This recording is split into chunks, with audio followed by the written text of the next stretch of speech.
नमस्कार। स्वागत है आपका द न्यूज़ लॉन्चर पर। मैं हूँ अशोक वानखेड़े।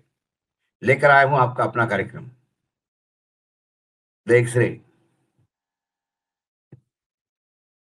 फिर मंदिर के भरोसे भाजपा, ऐसे ही लगता है।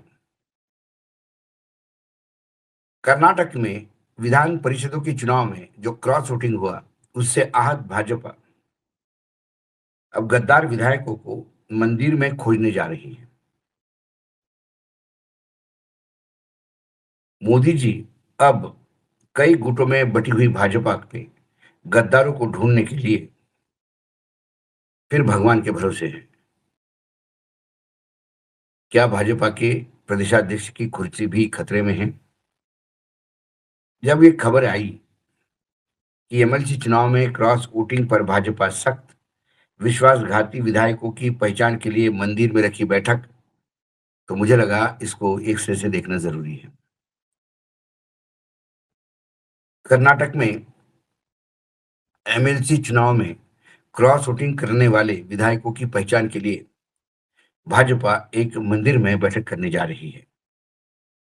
कर्नाटक में गुरुवार को हुए विधान परिषद यानी एमएलसी के चुनाव में क्रॉस वोटिंग की वजह से शर्मिंदगी उठाने के बाद भाजपा अब उन सभी विधायकों की पहचान करने की कोशिश में जुट गई है।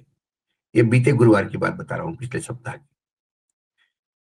जिन्होंने पार्टी को धोखा दिया। इसके लिए भाजपा ने दक्षिण कन्नड़ जिले के धर्मस्थल में स्थित मंजुनाथ मंदिर में विधायक दल की बैठक आयोजित करने का फैसला लिया है। प्रदेशाध्यक्ष बी वाई विजेंद्रन के मुताबिक मंदिर में बैठक आयोजन करने का निर्णय 7 विधान परिषद सदस्यों के चुनाव के दौरान पार्टी के साथ धोखा करने वाले विधायकों की सच्चाई को सामने लाना, उन्हें बेनकाब करने के लिए किया गया है। कल यानी रविवार को पत्रकारों से बात करते हुए कर्नाटक भाजपा अध्यक्ष ने कहा कि बैठक एक सप्ताह के भीतर आयोजित हो सकती है।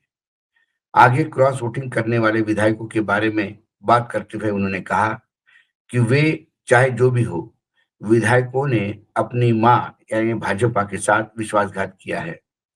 हम ईश्वर में आस्था रखते हैं। सभी विधायकों को धर्मस्थल पर आना चाहिए। यह विधायक दल की बैठक होगी। मंदिर में सच्चाई सामने आ जाएगी और वही फैसला लिया जाएगा। सूत्रों के मुताबिक विधायकों को मंदिर में भगवान के सामने कसम खाने के लिए कहा जा सकता है। चूंकि यह गुप्त वोटिंग थी, इसलिए भाजपा को उन 3 विधायकों की पहचान के बारे में कोई जानकारी नहीं है, जिन्होंने कांग्रेस के उम्मीदवारों के पक्ष में वोट दिया। पिछले 2 दिनों में कई विधायकों के नाम क्रॉस वोटिंग करने वालों के रूप में सामने आए, जिसके बाद बेलूर विधायक एच के सुरेश ने भाजपा के महासचिव संगठन यानी organising secretary, general secretary organisation BL Santosh को पत्र लिखा और कहा कि इस मामले में उनका नाम फिजूल घसीटा जा रहा है। क्रॉस वोटिंग के बाद पार्टी का एक खास वर्ग ने की ओर से प्रदेश अध्यक्ष विजेंद्र की खूब आलोचना हो रही है। सूत्रों ने कहा, उन्हें पार्टी बैकफुट पर धकेलने के लिए आंतरिक साजिश की संभावना से भी इनकार नहीं किया जा सकता है। ऐसी अफवाह थी कि केंद्रीय मंत्री प्रहलाद जोशी को केंद्रीय मंत्रिमंडल से हटाकर राज्य भाजपा इकाई का अध्यक्ष नियुक्त किया जाएगा।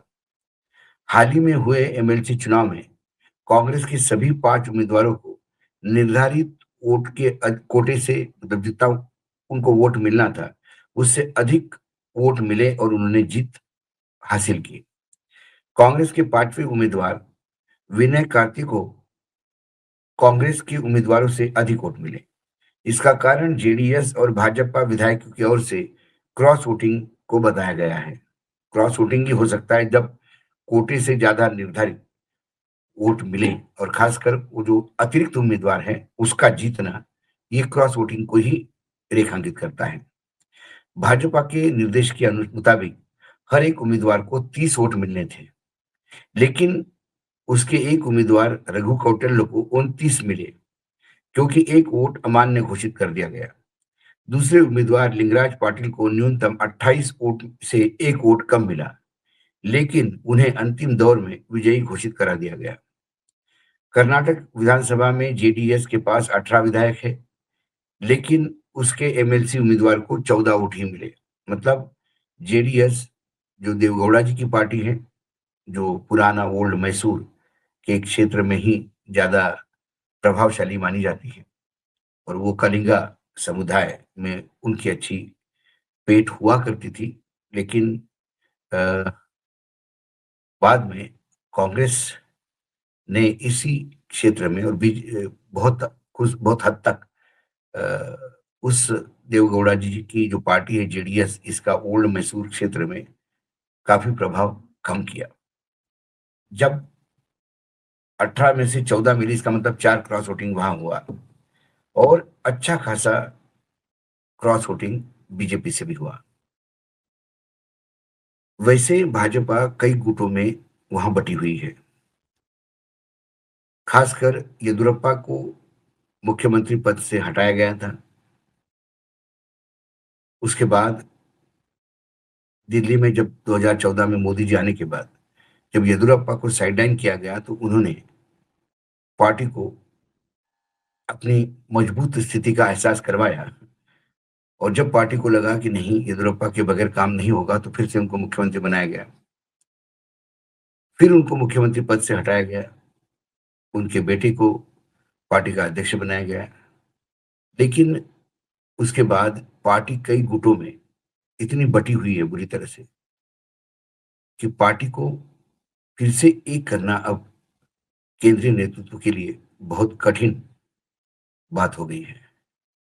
कर्नाटक दक्षिण का एक पहला राज्य था जहां भारतीय जनता पार्टी ने अपने विजय का स्वाद चखा था। जो भारतीय जनता पार्टी मात्र काउ बेल्ट की पार्टी मानी जाती है, हिंदी स्पीकिंग जो बेल्ट है उसी के बीच में सिमटी हुई मानी जाती है, गुजरात से लेके महाराष्ट्र होते हुए दक्षिण के राज्यों में, खासकर तेलंगाना, आंध्र प्रदेश, कर्नाटक, तमिलनाडु, केरल, पौंडीचेरी, यहाँ पार्टी के लिए अपना बेस बनाना बहुत मुश्किल हो गया था। ऐसे में कर्नाटक में जब पार्टी ने सत्ता हासिल की, तो एक दक्षिण का द्वार खुल गया, ऐसे सभी मानते थे। कर्नाटक में पार्टी का विजय, इसके शिल्पकार देखा जाए तो कुशाभाऊ ठाकरे को भी कहा जा सकता है। कुशाभाऊ ठाकरे ने बहुत मेहनत करके कर्नाटक में भाजपा के रूट्स मजबूत किए थे। उन- उन्हें कर्नाटक केसरी तक लोग कहा करते थे, नारे लगते थे कुशाभाऊ ठाकरे के लिए।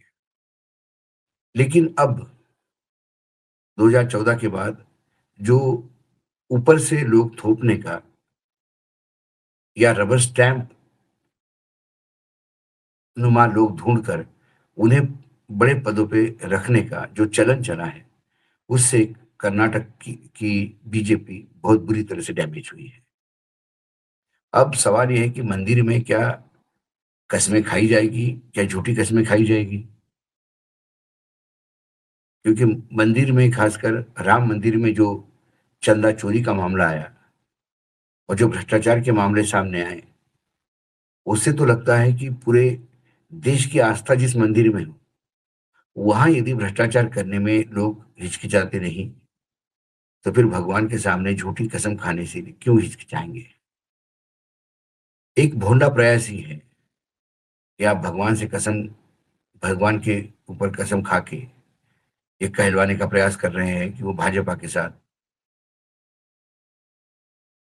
जुड़े हुए हैं, या भाजपा के साथ गद्दारी नहीं की, क्रॉस वोटिंग नहीं किया, या सभी ने कस्में खाई, तो फिर झूठे कस्में खाने वाला कहां से पकड़ेंगे?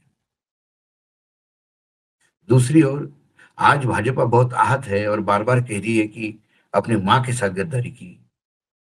लेकिन इसी भाजपा ने हर राजनीतिक दल में गद्दारों की पहचान कर उन राजनीतिक दलों में गद्दारी करवाई, और कई राज्यों में सत्ता पाने का प्रयास किया और पा भी ली। जब अपनी मां से गद्दारी करने वालों के भरोसे भाजपा दूसरे राज्यों में सत्ता में आती है, तो जब उनके लोग अपने गद्दारी करते हैं, तो फिर अब उनको कम से कम एहसास तो हो गया होगा कि गद्दार लोग क्या होते हैं और गद्दारी करवाना क्या होता है। आज एक्स-रे में इतना ही। कल फिर आता हूँ किसी विषय के साथ। तब तक के लिए नमस्कार, देखते रहिएगा न्यूज़ लॉन्चर।